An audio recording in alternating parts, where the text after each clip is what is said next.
Hikaru, Umi, and Fu are out on a school field trip to Tokyo Tower. Hikaru seems to be the only one really excited about the whole thing from her school. Right off the bat, you just know she's a crackhead.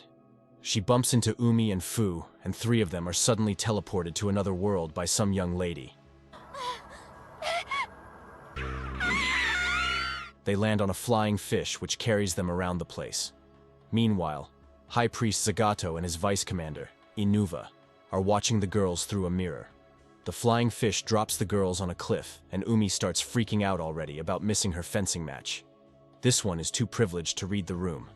Hikaru couldn't care less, and said they should introduce themselves, which Fu agreed to. Umi and Fu seem very shocked that Hikaru is the same age as them, considering she looks like a pipsqueak. A master mage known as Clef shows up and calls the fish back to his staff. He tells the girls that they aren't going anywhere until they save this new world known as Sephiro. He tells them they've been summoned to become magic knights by Princess Emeraude. They just got there, and they already have errands to do. Clef tells them that Zagato has imprisoned the princess. Come forth!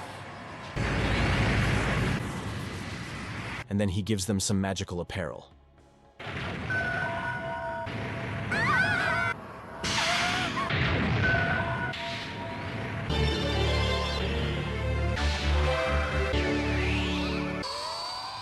Clef teaches Hikaru to sense the magic within her since she's the only one really excited about the whole situation.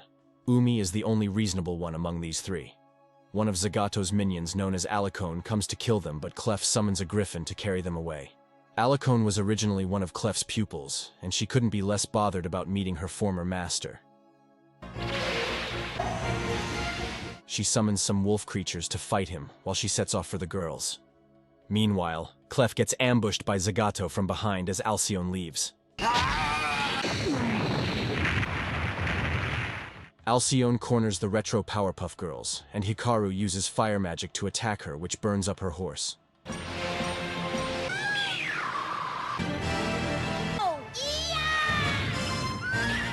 With no other choice, they head west to meet Priscilla in the Forest of Silence as instructed by Clef. Zagato watches the knights until they enter the Forest of Silence, and his vision is cut off. He then sends his minions to different locations, but Alcyone says she wants to follow the girls. Zagato couldn't care about the nagging woman and told to go where she was assigned to. The girls enter the forest and start looking for where Priscilla lives. Fu suggests that they should try knocking, and her stupidity nearly prevailed until Hikaru did it, and it worked. Who even has doors in a forest? They head inside while not knowing that they're being tailed by some kind of rock monster. The knights come across Priscilla's pet, who's making a mess of the place, until Priscilla shows up and mistakenly locks them up in a cage. Priscilla seems to have a weird thing for very painful punishments. She might just be crazier than Hikaru. She figures out who the girls are when the rock monster comes barging in. I guess it didn't have any reason to be knocking on the doors. Hikaru tries a futile attempt at using her fire magic before Priscilla beheads the monster. Priscilla takes them to an armory to choose weapons they'll be using until she can make specific ones for them. She tells them they'll have to go to the legendary Spring of Eterna, where they'll retrieve an ore named Escudo. The ore will be used to make weapons that evolve with the user's strength. The monster comes barging into the room and it just keeps putting itself back, no matter how they cut it. Hikaru uses her brain for once and leads the monster to a lake where they deal with it finally. It's almost like she's been waiting her whole life for this. After a night's rest, the girls take Mokona to lead them to Eterna.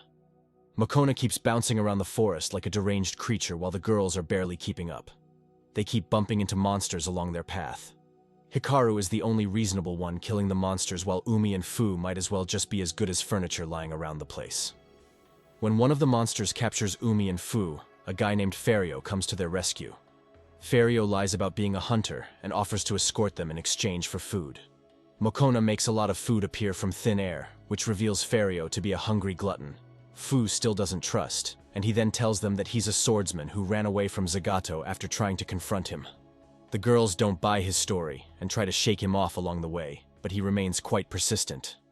At night, Mokona makes some kind of futuristic room for them to sleep in. Fu took some food to Ferio for the night, and he asked that she keep him company.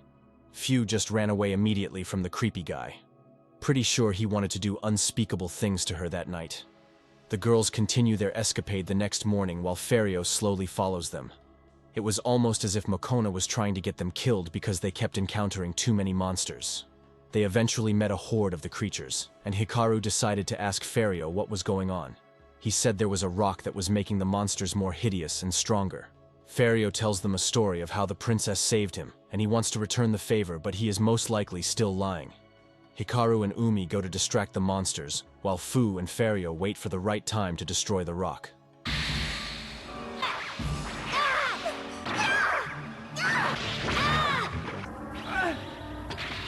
Fu shoots an arrow to break the rock since it started affecting Fario and petrifying him. With that done, the monsters started returning to their cute and cuddly forms. Fario gave Fu a gift before parting ways with them. I guess she has already found her true love. Mokona is still being the annoying speedster while the knights can't wait to be done with this magical bunny. It runs back to them suddenly, and they start getting attacked by some kind of spiral shadow. The shadow sucks up Umi and Fu, while Hikaru comes to their rescue once again.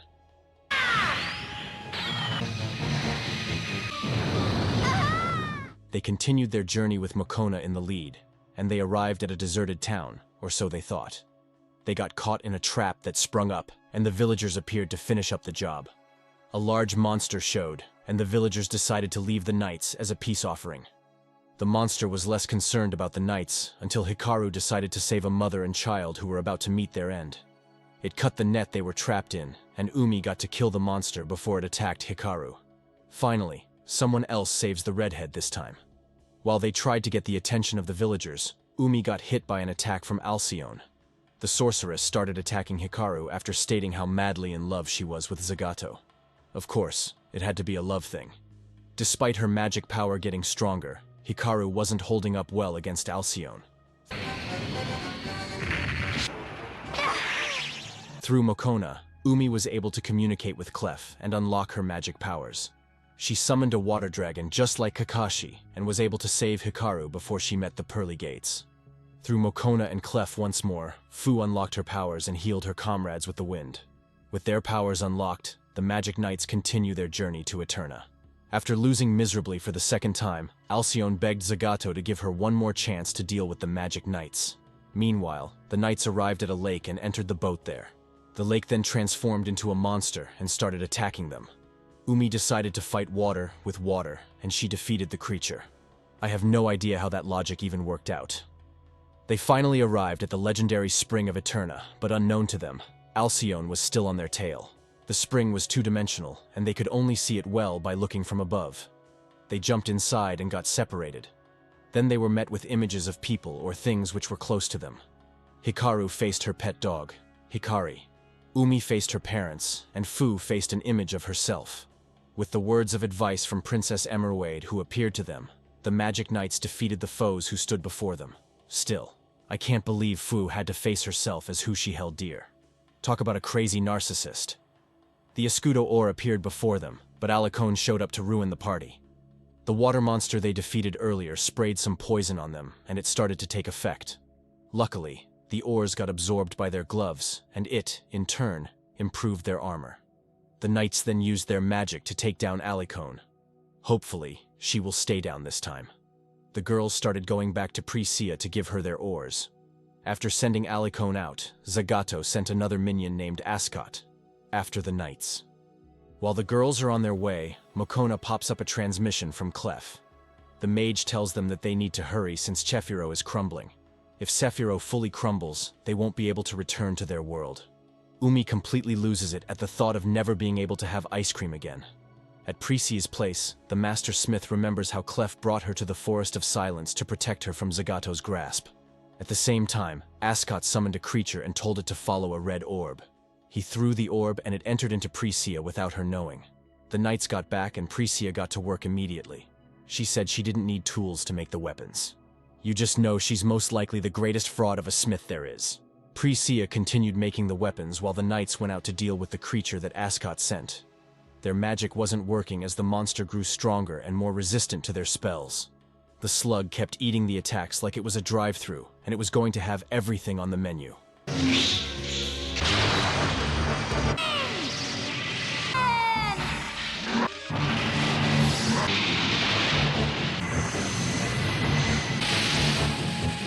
After dealing with the knights, the monster headed straight for Prisia. Luckily, the smith was done with the weapons before she got rushed under the rubble. The knights used their new swords to finally defeat the monster. Unfortunately, Prisia kicked the bucket. Ascot then came and saw the remains of his bug pet and swore to get revenge. You'd think it wasn't him that started the trouble first. The knights then laid Prisia to rest and swore to save Kefiro. The next day, while the knights are having a picnic, they decide to make wishes through the gem that Ferio gave Fu. Hikaru nearly blew off their ears with her loud, annoying voice. After that, Clef spoke to them through Mokona and told them to follow the bunny to the rune god. Meanwhile, it seems the gem was just a device that Ferio could use and communicate with them. He had one on him and heard all their wishes, including Fu, who just wanted him to be all right. Oh, to be young, foolish, and in love. Ferio encountered Ascot as the boy was summoning a creature to lure the knights. The knights met Ferio at a town where they heard about a desert that suddenly appeared in the forest and a monster that inhabited it. Ferio led the girls to the monster, which was summoned by Ascot in hopes of becoming the boy's apprentice. I guess he was nothing but a sly jerk after all. Ferio decided to help the knights and lured the monster with sound coming out of his gem. He then got captured by Ascot, and the knights only had till the next day to rescue him. While the girls slept, Fu went out to rescue her one and only love. Ferio tried to lure the monster away from her, but she called its attention to her. Luckily, her sword evolved, and she used it to slay the foul beast.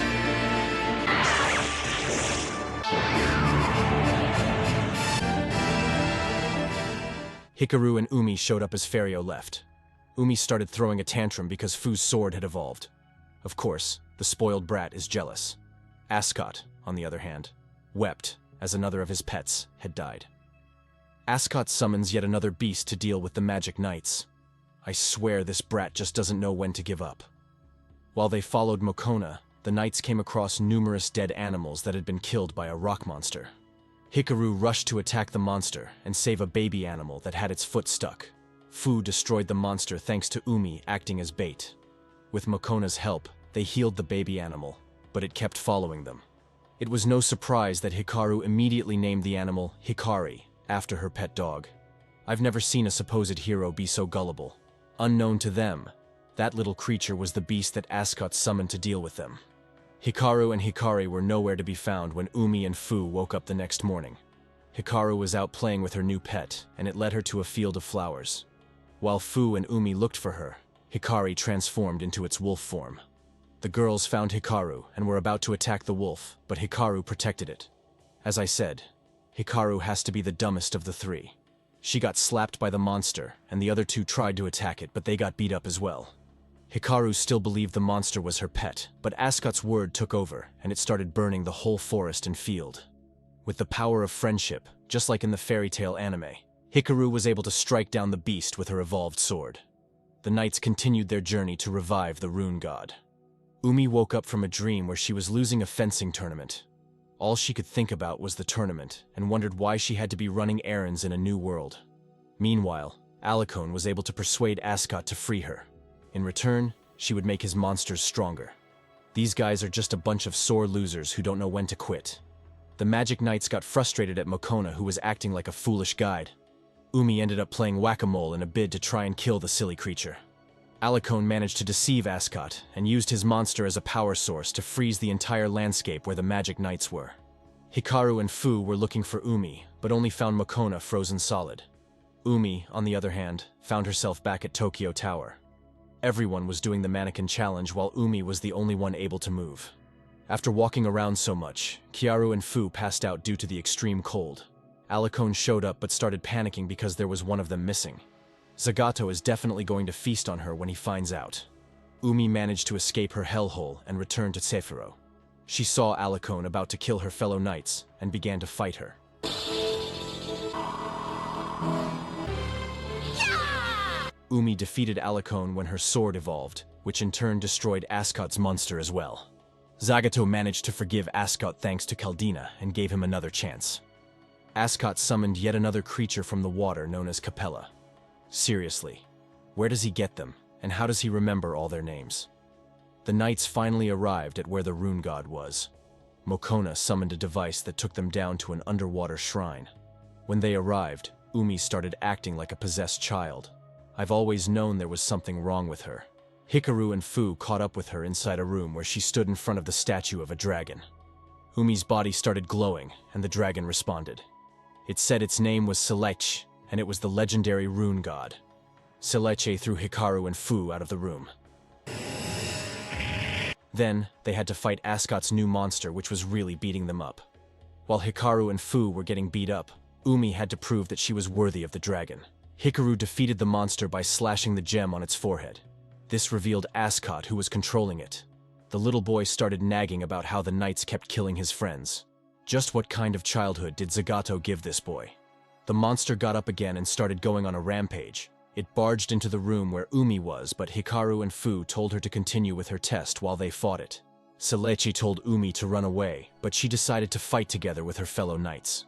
This resolve turned Selech into some kind of Power Rangers robot, and it defeated the monster. Selech then entered Umi's armor, which in turn evolved all their armors. Meanwhile, Zagato was watching as he said one of the rune gods had been revived. Do you mean there are more of these Power Rangers robots? The knights were heading to where the princess was, but Zagato stopped them in their tracks. He attacked them with lightning, but it seems they were saved in the nick of time by the princess. Ferio, on the other hand, was leaving a town and had to fight off so many monsters that were attacking. He then got a message from Princess Emeraude to save the knights who were on the outskirts of Peerless Village. Maybe this time, he will get some good love from Fu. Ferio found the girls and took them to town. Inside the town, one of Zagato's minions was persuading the townspeople to kill the knights. Ferio takes the knights inside a tavern and tells them that there are 3 rune gods to be revived. This just means they still have more annoying errands to do. The bartender brings some drinks which Ferio notices are poisoned. The rest of the townspeople come into the tavern to kill the girls, but Ferio takes the bartender as a hostage. The man tells them that it was Caldina that made them do it. At night, Ferio goes to distract Caldina with some money after confessing his love for Fu. He offers her a betting game. Apparently, she's just a gambling and greedy addict. Caldina is wiping the floor with Ferio and winning all the money. The townspeople barge into the place and tell her that the knights have escaped. One of them ends up stabbing Ferio, and Caldina just grabs the money and leaves. Ferio gets up since the whole thing was his plan to deceive Caldina. The next day, Ferio contacts the knights to let them know that he's all right. The girls then continue their journey to become stronger. Caldina continued tracking down the knights while Ascot followed. She found them at a waterfall washing up before they followed Makona to where the second rune god was. The knights got to a cliff and saw the pillar where Zagato attacked before. With no flying device this time, Makona turned our precious magic knights into measly rock climbers. Suddenly, a sweet smell enveloped them, thanks to Caldina. The knights started seeing illusions like the ground appearing wobbly. They fell off the cliff and ran into a cave, after figuring out they were just seeing things. Inside the cave, they got lured by the voice of Clef. They stupidly followed him and believed that he had saved the princess. Just how much of a short-term memory do these silly girls have? They met an illusion of Emeraude, which was really just a monster. After figuring out how to deal with the illusions by closing their eyes, Umi stupidly opened hers and ran out of the place. The girls followed her, and they fell off a cliff. She should have just kept her eyes closed. Caldina dropped a boulder to finish them off, but Makona woke up Umi. The knight then shattered the boulder. The pieces of it were sent flying towards Caldina, and she too fell from the cliff. Ascot went to finish off the knights. Umi protected her friends while she fought the monsters. When the monsters captured Hikaru and Fu, Umi lost it and demanded they be freed, or Ascot would be meeting his maker. After they got freed, Umi slapped the sense out of Ascot for attacking them. He started whining about how he just wanted to live in peace with his friends.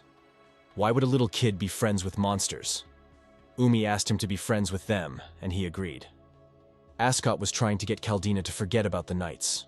Unfortunately, all the lady cared about was the money that Zagato would pay her if she dealt with them. Even King Midas bows before this lady. Meanwhile, the knights still had a long way to go, and Umi got sick of Makona. She started chasing the little bunny around the forest. Some bats popped up and started chasing them. Fu went the opposite way, and she got separated when Caldina came across Hikaru and Umi. Caldina had nothing to do but flaunt her bodacious body before she made them pass out with the sound of her bells. You know, with that body, I would honestly let her do anything to me. Fu fell down a hole and encountered her companions who were hypnotized. Caldina revealed she was the one controlling them as they attacked Fu. Thanks to Clef giving her some words of advice, Fu held off her companions and faced Caldina. The illusionist took control of Fu's body and made her attack the other knights. That's just some serious foul play. Ascot tried to help, but Caldina froze him and tossed the boy to the side. Fu managed to get a hold of herself, and she defeated Caldina, once again through the power of friendship. Fu started explaining why she risked her life to Caldina. It started looking like Naruto's talk no jutsu. They made up, and Caldina left with Ascot. Caldina told them that Zagato said he had something more valuable than Sephiroth before she left. The knights continue their journey while fighting numerous monsters along their way.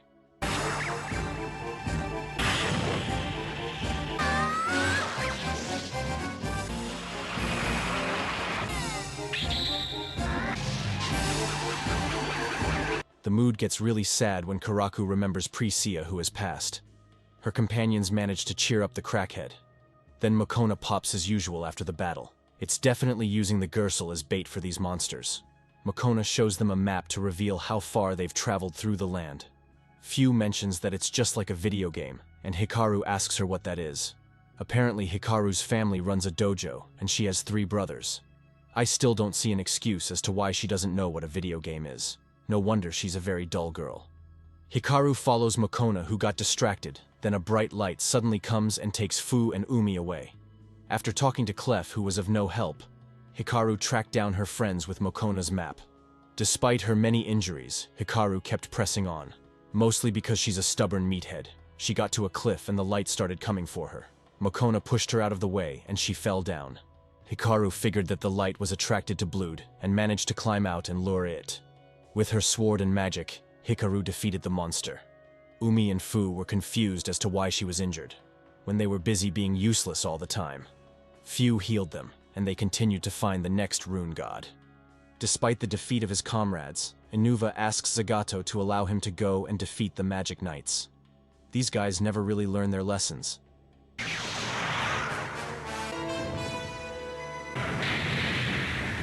The knights are taking shelter in a cave close to the Sky Shrine. Ferio calls out to Fu via the orb and asks if he can meet up with them. On his way, he finds a woman on the floor holding some herbs, and he helps her into the cave. As he entered, Fu saw him carrying another woman. You just know the saying, men are scum, entered her head. The woman woke up and said her name was Sarah. She came to collect medicinal herbs for her brother who caught a fever. As the girls slept, Fu listened as Ferio and Sarah were talking, and he drank some soup to which she added the herbs. Pretty sure Fu was about to lose it. The next morning, Ferio caught a fever, and the knights left Sarah to take care of him. Inuva revealed that he was Sarah and trapped Ferio after poisoning him. He then sets out to kill the young boy's lover. The knights got to the shrine and Fu left with the wind to meet the rune god. She just left some kind of ghost. Meanwhile, Inuva stopped Hikaru and Umi as they went ahead. Fu met Wyndham, the rune god, who was just a really big bird. Inuva had just defeated the girls when Fu was going through her trial. He showed her Ferio, who was captured, and asked for her to surrender, but she refused. Wyndham then showed up and turned into a Power Ranger robot, just like Seleche. Is this supposed to be a thing for them? Wyndham defeated Inuva and evolved their swords and armor. The knights went back to save Ferio. He told Fu to forget about him and worry about saving Sephiroth before running off. Tough luck for her. Inuva returns like a disgrace to Zagato, and his boss decides to summon another minion known as Lafarga. Princess Emerald was in pain and begged the knights to hurry up. Zagato brought Lafarga, who was the captain of her guards, to her. He then sends Lafarga to turn the magic knights into corpses that can't even be summoned by a necromancer. The knights continue their journey to the last rune god when they encounter a monster. While battling it, the monster takes Umi and flies away. The monster comes across Lafarga and gets defeated immediately, and it drops Umi back to the ground. The swordsman shows up, and they thank him for saving Umi. Unknown to them, Lafarga was about to whoop their butts into next week. Lafarga was throwing them around with the pressure from his sword swings. The pressure was actually breaking the ground apart. Hikaru was the last one standing as usual, and she took Lafarga head-on. The swordsman got flashbacks of when the princess was abducted. This made him swing around recklessly, and Hikaru was able to disarm him. It wasn't enough because he was about to crush her windpipe, and not in the nice way you're thinking about. He picked up her sword, but it just turned into flames and started burning him. Lafarga got back to his senses after that, and thanked the knights. He then left, while the knights continued their escapade. While on their way, the knights got a final message from Clef to hurry up and save the kingdom. He was about to tell them who their true enemy was, but the transmission ended. Yeah, we're all going to have to go through this cliffhanger together. Meanwhile, Inuva requested that he be reverted to his original elemental form. He was a gift from the princess, and was given to Zagato. Inuva kept talking about how much he was a slave for only Zagato before the priest agreed to change his form. Inuva turned into a wolf and went to find the magic knights.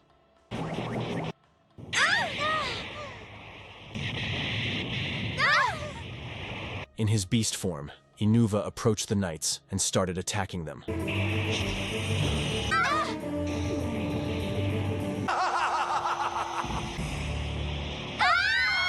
Meanwhile, Ferio was praying for the knights to be all right. He then got a flashback of the princess calling his name, even though they had just met at the time. He then remembered that he was Emerod's brother, and he wished for his memories to be erased before they parted ways. That's quite the turn of events. His dear sister then contacts him and tells him to help the magic knights, who are getting the beating of a lifetime. Ferio contacts them through the orb and tells them that Inuva's weakness is the gem on his forehead. Hikaru lands the last strike and defeats Inuva. Ferio then gives Hikaru his orb and beckons the knights to save his world and the princess. With his minions defeated, Zagato decided to go handle things himself. Alicone was still trying to get his attention, but the phrase utter defeat doesn't seem to exist in her dictionary. The knights went to the last shrine, which was in a volcano. Hikaru entered the runegod's chamber and her friends remained outside. Zagato approached them and stripped them of their armor. Hikaru met Rayearth, the last runegod, who told her to prove herself just like the others. This whole trial thing seems like they just have to be willing to die. Hikaru got sent out and Zagato showed himself. He stripped her of her armor while she protected her companions. Lafarga showed up just in time to save the knights.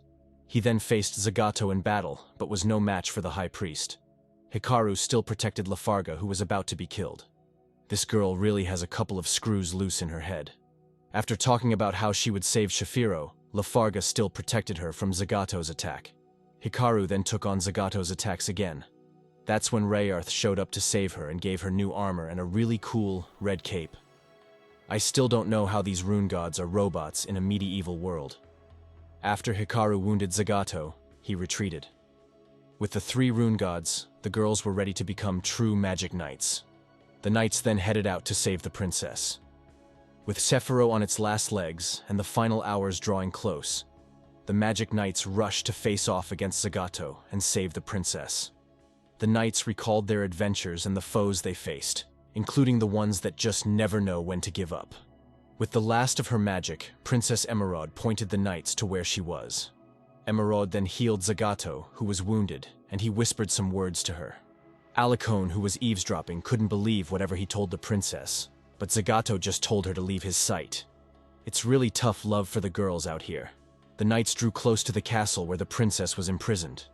Then they saw Zagato, who had a robot as well that looked like a rune god.